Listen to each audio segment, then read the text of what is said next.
नमस्कार दोस्तों, मेरे इस कहानी चैनल पर आपका बहुत बहुत स्वागत है।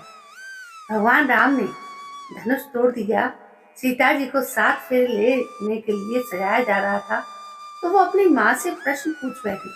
माता श्री, इतना श्रृंगार क्यों? बेटी, विवाह के समय वधू का 16 श्रृंगार करना आवश्यक है, क्योंकि श्रृंगार वर या वधू के लिए नहीं किया जाता। यह तो आर्यव्रत की संस्कृति का अभिन्न अंग है। उनकी माताश्री ने उत्तर दिया था। अर्थात पिताजी ने फिर पूछा, इस मिस्सी का आर्यव्रत से क्या संबंध माँ? बेटी, मिस्सी धारण करने का अर्थ है कि आज से तुम्हें बहाना बनाना छोड़ना होगा। और मेहंदी का क्या अर्थ है माँ? मेहंदी लगाने का अर्थ है कि जग में अपनी लाली तुम्हें हमेशा बनाए रखनी होगी। और माँ, काजल से ये आंखें काली क्यों कर दी? बेटी, काजल लगाने का अर्थ है कि शील का जल आंखों में हमेशा धारण करना होगा अब से तुम्हें। बिंदिया लगाने का अर्थ क्या है माँ? बेटी, बिंदी का अर्थ है कि आज से तुम्हें सारी शरारतों को तिलांजलि देनी होगी और सूर्य की तरह प्रकाशमान रहना होगा। ये नथ क्यों माँ? नथ का अर्थ है कि मन की नथ, यानी किसी की भी बुराई आज के बाद नहीं करोगी। अपने मन पर लगाम लगाना होगा। और माँ, ये टीका, पुत्री, टीका यश का प्रतीक है। तुम्हें ऐसा कोई कर्म नहीं करना है जिससे पिता या पति का घर कलंकित हो, क्योंकि जब तुम 2 घरों की प्रतिष्ठा को संभाल के रखोगी। और ये बंदनी क्यों माँ? बेटी, बंदनी का अर्थ है कि पति, सास ससुर या आदि की सेवा करनी होगी। पति का क्या अर्थ है माँ? बेटी, पति का अर्थ है कि अपनी पथ यानी लाज को बनाए रखना है। लाज ही स्त्री का वास्तविक गहना होता है। माँ, ये कर्णफूल क्यों पहने जाते हैं? कैसी थी?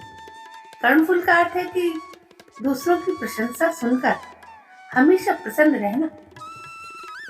और ये हंसली से क्या होता है माँ? बेटी, हंसली का अर्थ है कि हमेशा हंसमुख रहना होगा। सुखी नहीं, दुख में भी धैर्य से काम लेना है। और माँ, ये मोहन लता क्यों? मोहन लता माला का अर्थ है कि सबका मन मोह लेने वाले कर्म करती रहना। 9 का हार और बाकी गहनों का अर्थ भी बता दो माँ। पुत्री, 9 का हार का अर्थ है कि पति से सदा हार स्वीकारना सीखना होगा। कड़े का अर्थ है कि कठोर बोलने का त्याग करना होगा। और माँ का अर्थ है कि हमेशा सीधा सादा जीवन व्यतीत करना होगा। छल्ले का अर्थ है कि अब किसी से छल नहीं करना है।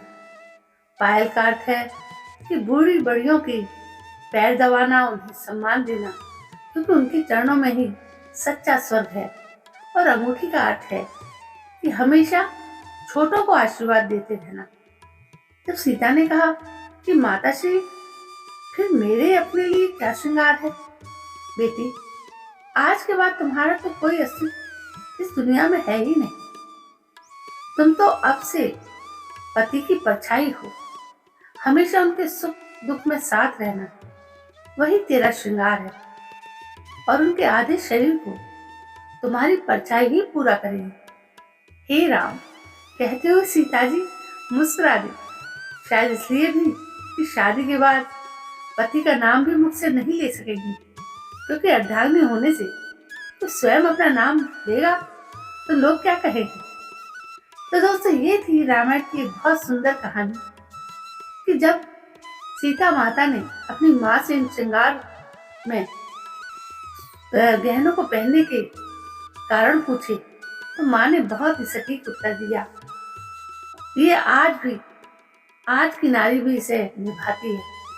दोस्तों, बहुत सी बातें हैं रामायण की जो हमारे जीवन को प्रभावित करती हैं। कैसी लगी आपको ये कहानी? यदि कहानी पसंद आई हो तो प्लीज़ मेरे इस चैनल को सब्सक्राइब करें, लाइक करें, शेयर करें और हो सके तो कमेंट भी करें। कल मैं फिर हाजिर होती हूँ आपके सामने एक नई और बहुत अच्छी कहानी को लेकर। तब तक के लिए